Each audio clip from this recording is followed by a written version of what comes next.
E confesso que esse último cântico agora me levou às lágrimas, porque não preparando a mensagem, mas é uma coisa que vem falando ao meu coração há um bom tempo. Quão é importante o cristão, o crente, entender que ele precisa descansar no Senhor. Que ele precisa entender que é muito melhor a sua vida estar nas mãos do Senhor, no controle dEle. Porque às vezes a gente tenta ficar no controle de tudo, preocupado com as nossas contas, os nossos compromissos, os nossos filhos. E olha para Deus como se Deus fosse um Deus egoísta. Não, Ele quer o controle, Ele quer estar na frente de tudo. Mas como é mais fácil? Porque Deus sabe que você é falho, que você vai errar. E você sabe, às vezes, não querendo reconhecer. Você também sabe. E você continua tentando e errando. E é muito mais fácil entregar na mão do Senhor. Aquele que não erra, aquele que é perfeito, que quer o melhor para cada um dos seus filhos. E como é realmente o descanso, quando a gente consegue entender isso e entregar. Porque não está mais nas nossas mãos falhas, mas nas mãos de um Deus poderoso, que ama e que cuida daqueles a quem Ele escolheu. Meus irmãos, não é sobre isso que eu quero falar com a igreja hoje, mas sábado da semana passada, com os adolescentes aqui, a gente está trabalhando uma revista intitulada Reflexos Bíblicos na Cultura Pop.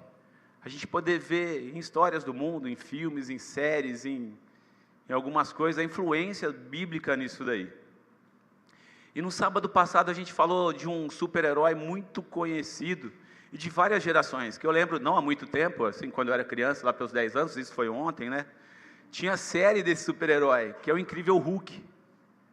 Por isso que tem um monte de gente de verde hoje lá na porta, eu, o Zildo, o Valmir, combinei com o pessoal, a Marlene, todo mundo veio de verde aqui, ó. A gente estava falando sobre o Incrível Hulk, a história do Dr. Bruce Banner. Uma história dividida entre o racional e a raiva, a explosão e a tentativa do domínio. E a gente falou um pouco da história do Dr. Bruce. A gente comentou, desde a sua infância, um menino que sofria com um pai alcoólatra, que o odiava, que batia nele, que tinha um ciúme doentio da sua esposa, inclusive com o seu filho, que culminou no próprio assassinato da mãe do Dr. Bruce Banner. E essa criança cresce com toda aquela raiva, o pai sendo preso, levado para um hospital psiquiátrico, ele terminando de ser criado pela sua tia, e ele vai se tornar um físico atômico. E ele, num estudo, criando uma bomba gama, e ele vai fazer o teste, e a hora que ele olha na tela lá, tem um adolescente na área de teste. E ele sai desesperado, ele se vê naquele adolescente, ele sai desesperado para salvar aquele adolescente. E acontece a explosão. E ali, uma coisa que era para tê-lo matado, não é o que acontece, mas ele é contaminado por aquela bomba gama que cria nele um alter ego, um outro eu, que dá vazão a toda aquela raiva, todo aquele ódio, todo aquele sofrimento que ele carregava. E toda vez que esse sofrimento, esse ódio aflora nele, ele se transforma num monstro forte, monstruoso, que destrói tudo e a todos que estão ao seu redor. E aí, daí para frente, ele vai viver uma vida de tentativas e muitos erros de um autocontrole. Mas toda vez que seus batimentos aumentam, a sua emoção aflora, ele se transforma naquele monstro, machucando até mesmo aqueles a quem ele gosta, ferindo a todos que estão ao seu lado, e destruindo tudo. E destruindo tudo. E aí a gente pode imaginar nós, na nossa caminhada. Quando o pecado adentrou o mundo, que era para trazer a morte, mas trouxe uma doença que nos contaminou e que nos leva à morte. E que uma vez a gente lutando contra esse pecado, muitas vezes a gente deixa esse outro eu, esse alter ego aflorar, destruindo tudo e machucando a quem está ao nosso redor. Estragando relações, estragando a nossa vida, nos distanciando do Criador. E o apóstolo Paulo vai falar sobre isso. O apóstolo Paulo vai descrever sobre isso, e é isso que eu quero falar com a igreja hoje. Sobre essa luta constante essa luta constante, nossa, contra esse outro eu, que a Bíblia vai chamar de carne. E eu queria falar com os irmãos hoje sobre essa luta constante entre a carne e o Espírito, e a lei do Senhor. Eu convido os irmãos a abrirem a palavra de Deus em Romanos capítulo 7.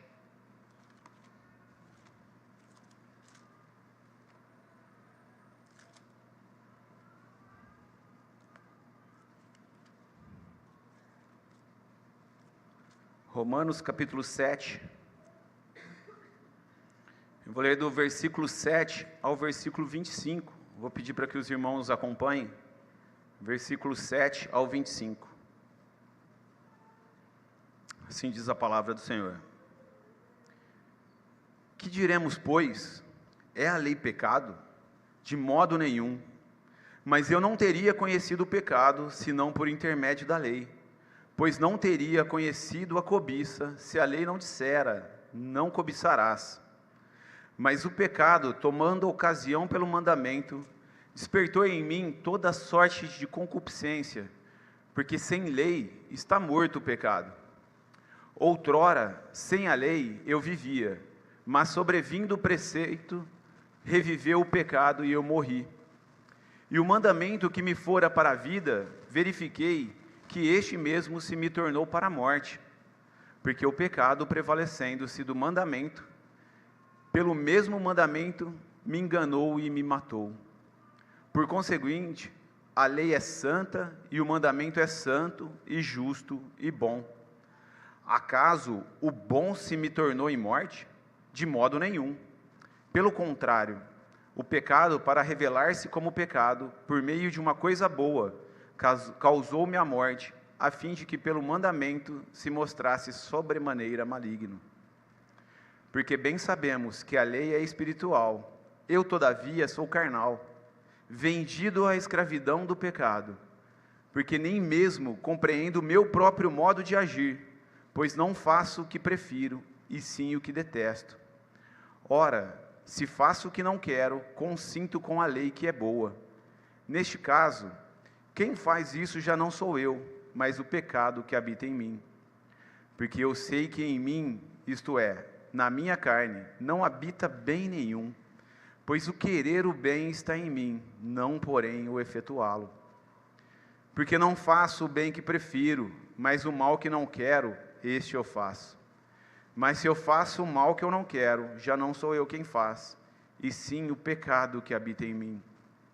Então, ao querer fazer o bem, encontro a lei de que o mal reside em mim.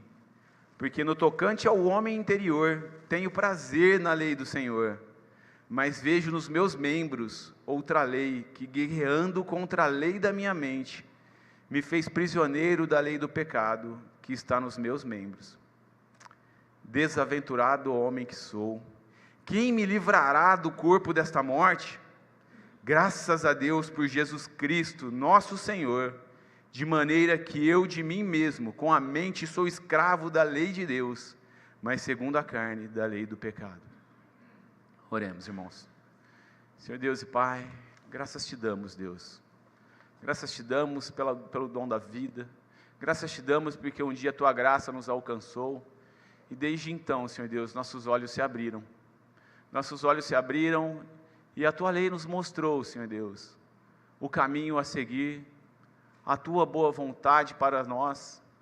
E lhe pedimos, Senhor Deus, que agora o Senhor fale ao nosso coração, nos ajudando a entender essa lei, que é santa, que é boa, que é justa e que é benéfica a todos aqueles que as buscam, Senhor Deus.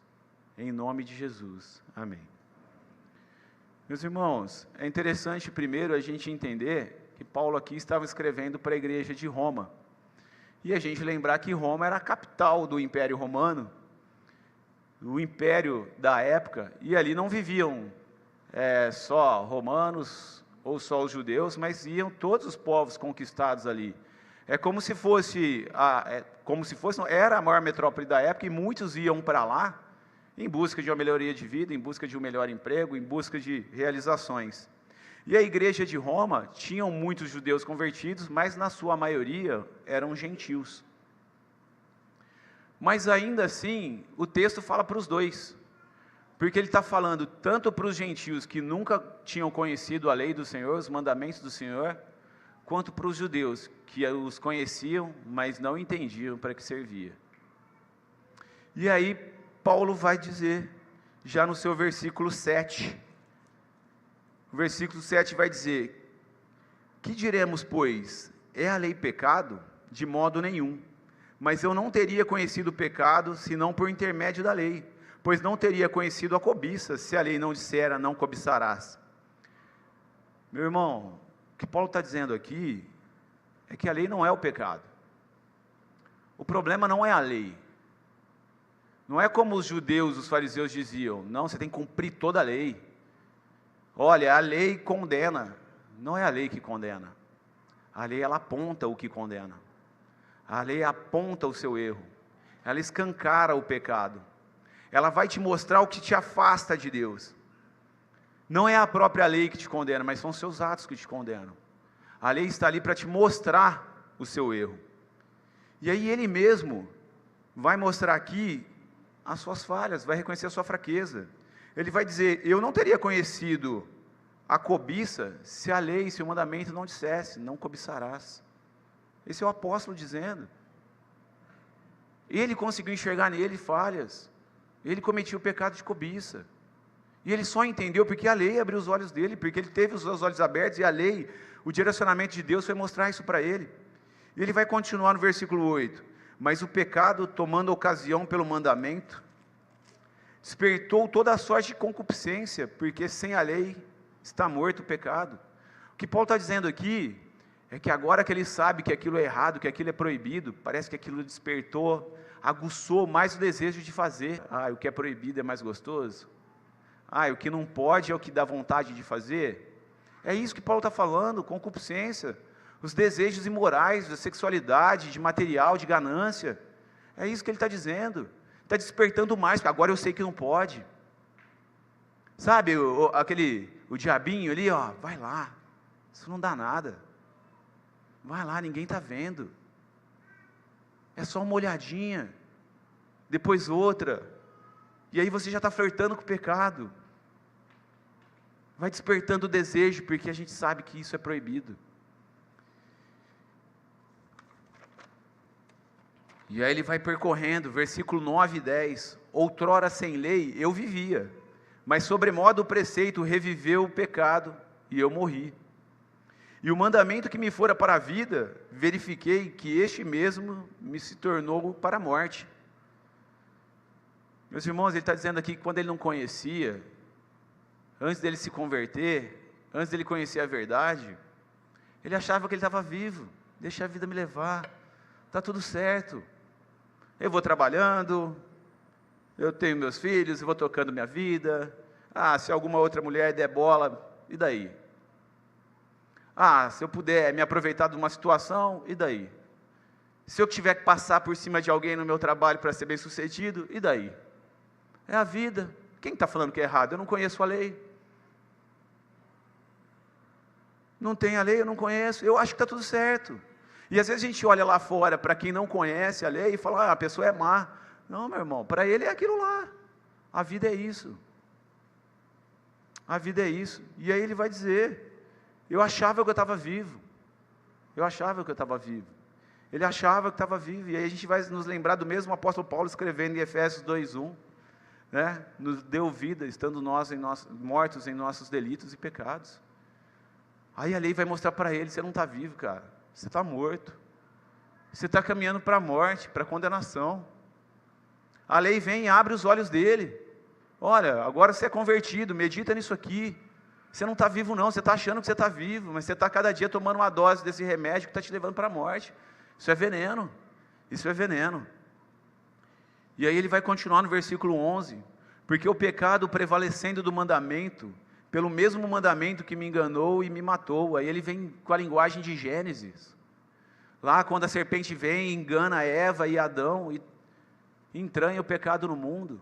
E ele está dizendo, é o mandamento que por meio disso, o pecado veio e me enganou, me ludibriou e eu caí.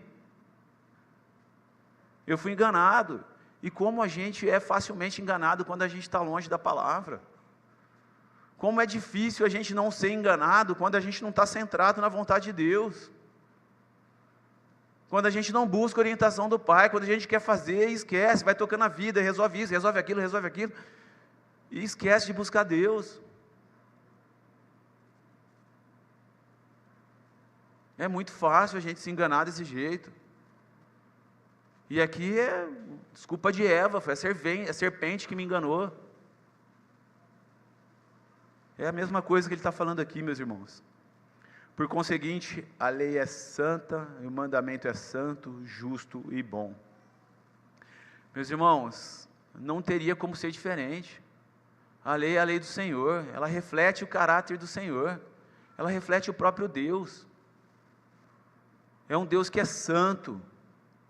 E se a gente andar na lei, a gente vai ser cada vez mais parecido com Ele, a gente vai ser santo. É um Deus que é justo, e que coloca um pacto de relação entre Ele e a humanidade. E é um Deus que é bom, sobremaneira Ele é bom, porque aqueles que conseguem cumprir a lei, aqueles que buscam de todo o coração cumprir a lei, essa lei vai ser benéfica para todos aqueles que o fazem. Então ela é santa, ela é justa e ela é boa, porque ela reflete o próprio Deus. E esse é o primeiro ponto, meus irmãos. A lei do Senhor não é o que nos condena. A lei do Senhor, ela é santa, justa e boa. A lei do Senhor é aquela que, uma vez que os nossos olhos são abertos, elas vão nos dar o direcionamento, elas vão nos mostrar o caminho a seguir, a forma de agradar a Deus, e a forma de sermos beneficiados por esse Deus maravilhoso, que criou essa lei para que nos desse uma forma de conduta. Então não é a lei que condena, não é a lei que é ruim, não é a lei que é pesada, mas é o meu eu, a minha vontade de andar contra ela. E é isso que ela aponta, é isso que ela machuca em cada um de nós, é isso que nos dói quando a gente se depara com a lei, é saber que nós estamos errados, é saber que nós falhamos. Mas como diz o Salmo 19:7, a lei é perfeita e restaura a alma. E é por isso que Paulo está dizendo aqui, que a lei do Senhor é santa, justa e boa. Mas ele vai seguir. Acaso o bom se me tornou em morte? De modo nenhum. Pelo contrário, o pecado, para revelar-se pecado, por meio de uma coisa boa, causou-me a morte, a fim de que pelo mandamento se mostrasse sobremaneira maligno.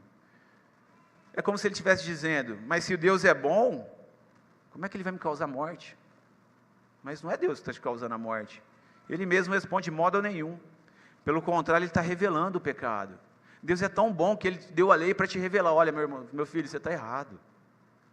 Não é por esse caminho, é por esse aqui, ó. Olha aqui, ó, eu deixei para você. Esse aqui é a cartilha para você seguir, para que você não ande por esse caminho, para que você não vá para o caminho errado. É um pai tão bom, sabe aquele pai como o pai do presbítero Vanderlei, ó meu filho, vai, mas não esquece que você é crente. É o pai quando você vai sair de casa, olha assim, assim, assim, olha tal hora, assim. É a mesma coisa que Deus fez. Ele só mostrou, olha, é esse o caminho. É esse o caminho que eu quero que você siga.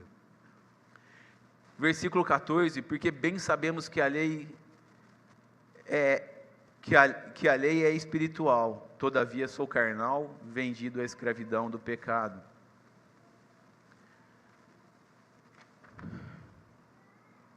Meus irmãos, aqui a gente está entrando propriamente dito já no segundo ponto, que é essa luta constante entre a carne e o espírito.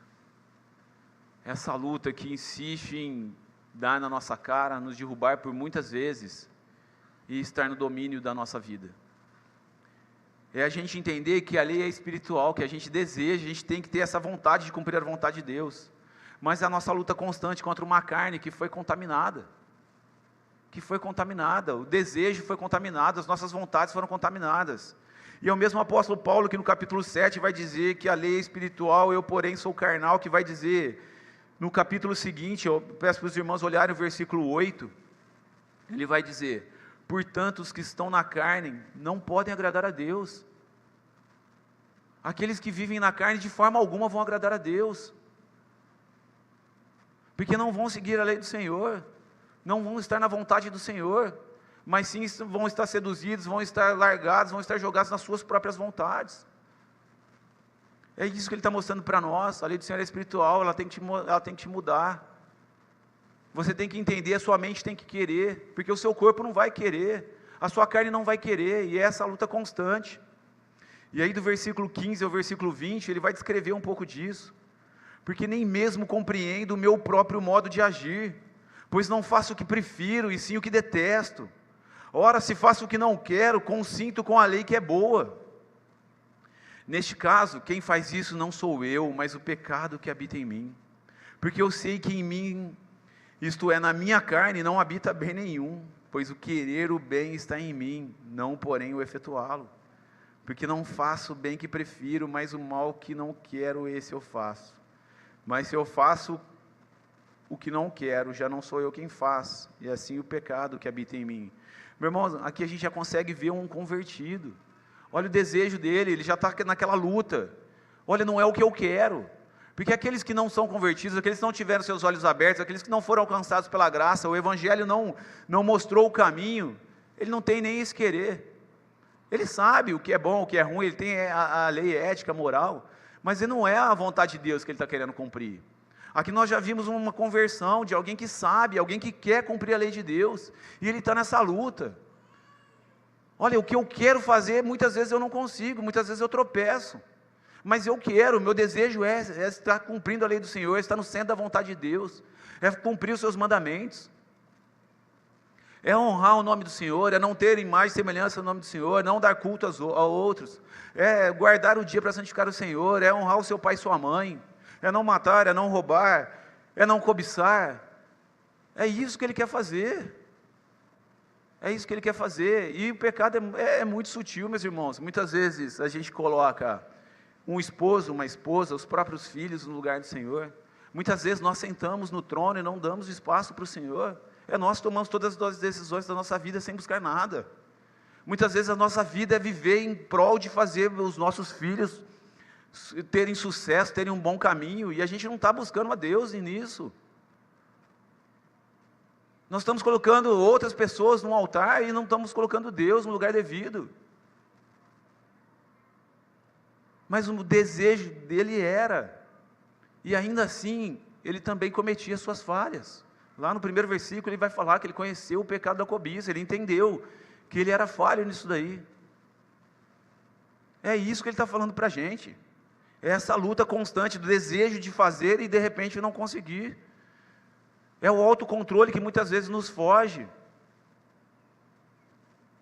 É aquilo que você sabe o que fazer, você sabe a palavra, e de repente vem um negócio de atravessado e você já explode. E aí toda a sua razão, toda a sua vontade de agradar a Deus, vai por água abaixo. Isso é num relacionamento conjugal, isso é no seu trabalho, isso é no relacionamento com seus filhos.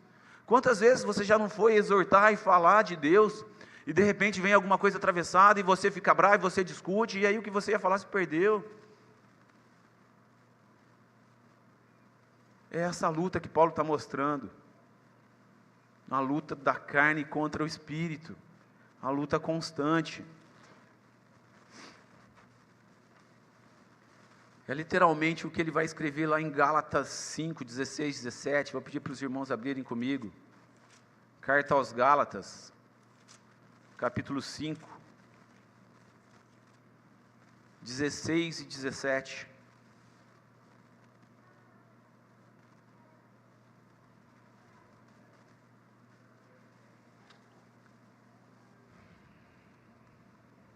Gálatas 5, versículos 16 e 17, as obras da carne e o fruto do Espírito. Digo, porém, andai no Espírito e jamais satisfareis a concupiscência da carne. De novo ele falando dos desejos carnais, dos desejos sexuais e materiais. Porque a carne milita contra o Espírito, e o Espírito contra a carne. Porque são opostos entre si, para que não façais o que porventura seja o vosso querer. Meus irmãos, ele só está certificando o que ele está falando aqui em Romanos. Se você der espaço para as suas vontades, para o seu querer, para a sua carne, você não vai agradar a Deus. Você não vai agradar a Deus. E a gente vê aqui na nossa mente, primeira renovação da nossa mente, de agradar ao Senhor, de buscar ao Senhor. Mas ele vai continuar, verso 21. Então, ao querer fazer o bem, encontro a lei de que o mal reside em mim. Porque no tocante ao homem interior tenho prazer na lei de Deus. Ele já conseguia ter prazer, meus irmãos. Esse é o segredo. A gente conseguir ter prazer em cumprir a vontade de Deus. Isso não é para ser um peso, como a gente cantou. Isso é um descanso, porque a gente sabe que é o melhor para a gente.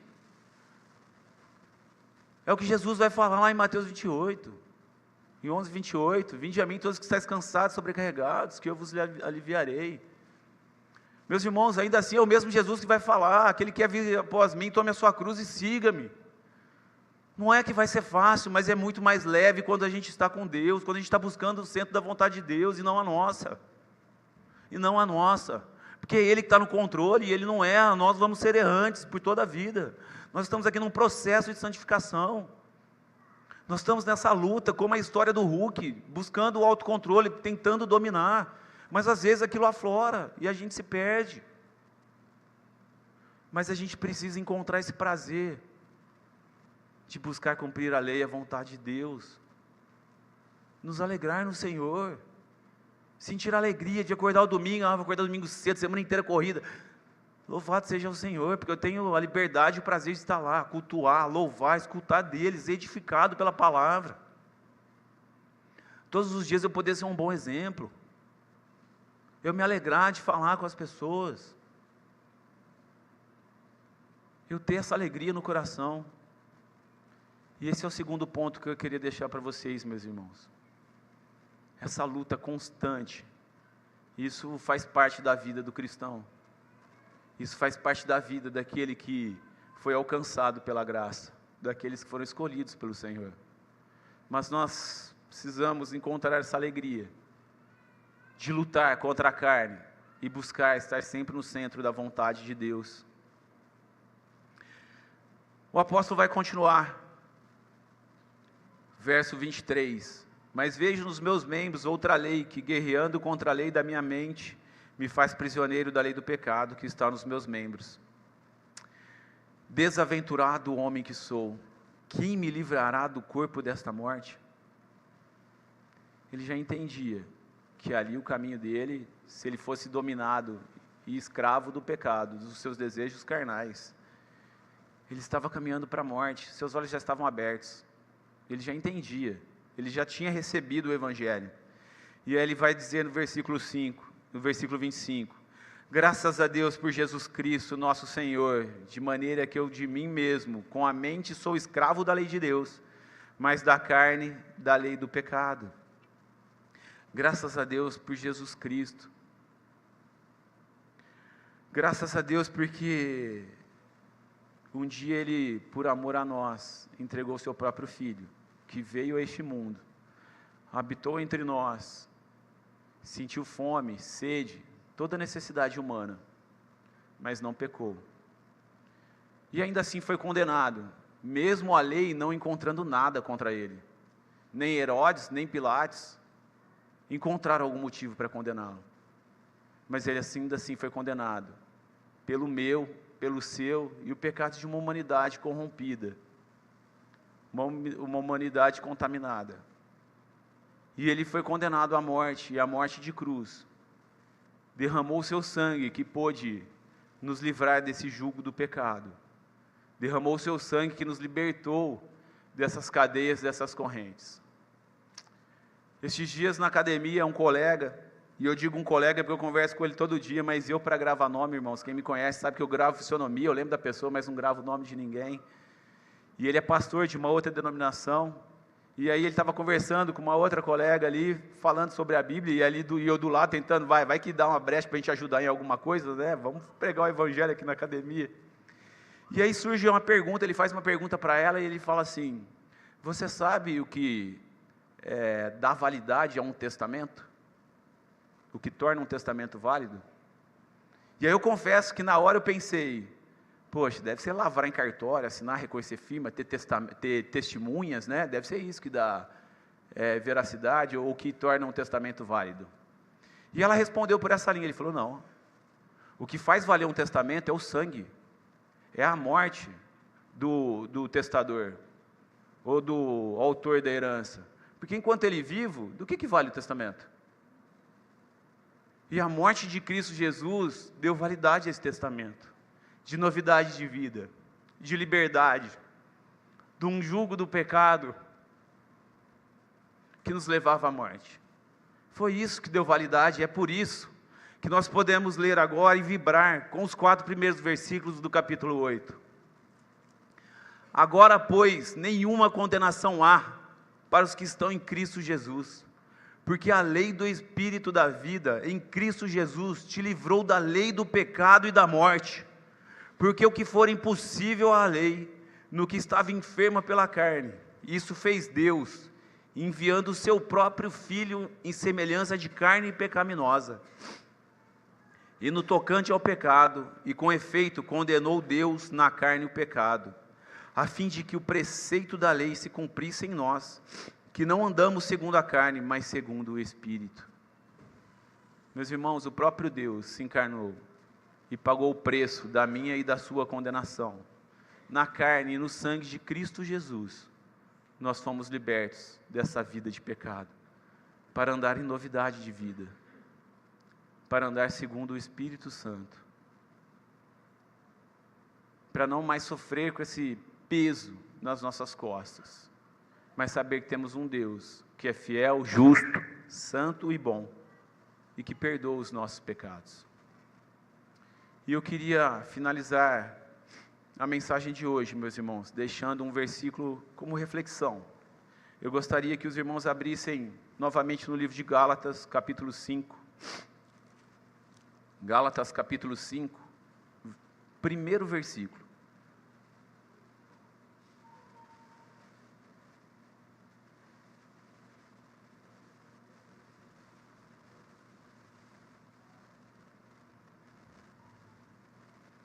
Gálatas 5:1 vai dizer assim: para a liberdade foi que Cristo nos libertou.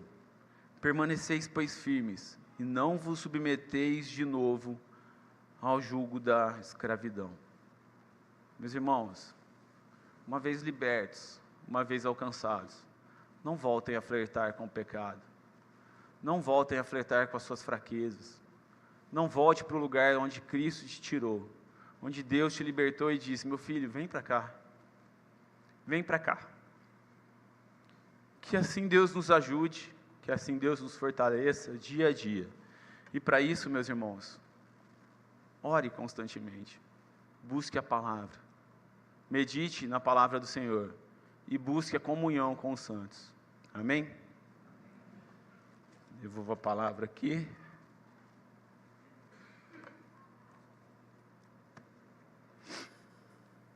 Se você puder, fique de pé. Meditar foi proposto para a gente, ouvimos a palavra, graças a Deus. Agora nós oramos, como foi orientado pelo presbítero, pedindo essa graça de permanecer fiel, de ser encontrado fiel pelo nosso Senhor. Se você puder, feche os seus olhos para fazer essa oração. Pai, em nome de Jesus, eu te dou graças por toda a história que se revela através das Escrituras, através da Tua Palavra. Nela aprendemos que o homem contaminado pelo pecado tornou-se incapaz de agradar o Senhor. E o que mostra, o que torna efetiva essa verdade é a Tua lei, lei santa.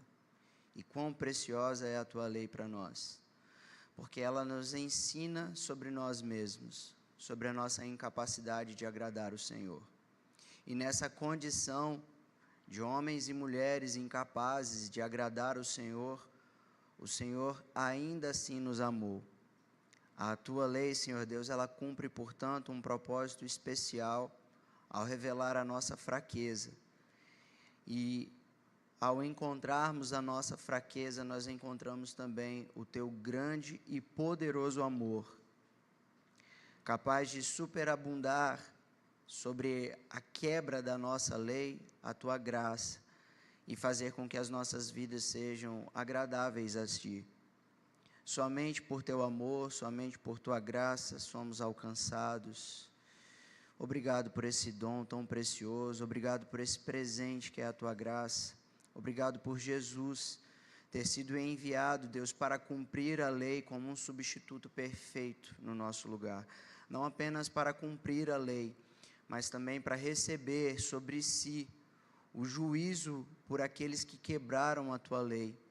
Pois na morte de Jesus nós encontramos também, Senhor Deus, o Teu grande amor e a Tua graça. Pois Ele, tendo cumprido a Tua lei, tornou-se substituto pelas nossas vidas. Pois Ele, morrendo em nosso lugar, tornou-se substituto das nossas vidas. E ressuscitando ao terceiro dia, nos fez assentar juntamente com Ele na Tua presença. Por isso temos paz com o Senhor. Te damos graças por isso, Senhor, pela Tua perfeita revelação, pela Tua misericórdia, por Tua graça. Nós te agradecemos em nome de Jesus. Amém. Meus irmãos, recebam a bênção. Que a graça do Senhor Jesus, o amor de Deus e a comunhão com o Espírito Santo seja com a vida de cada um de vocês até que o Senhor Jesus venha. Amém.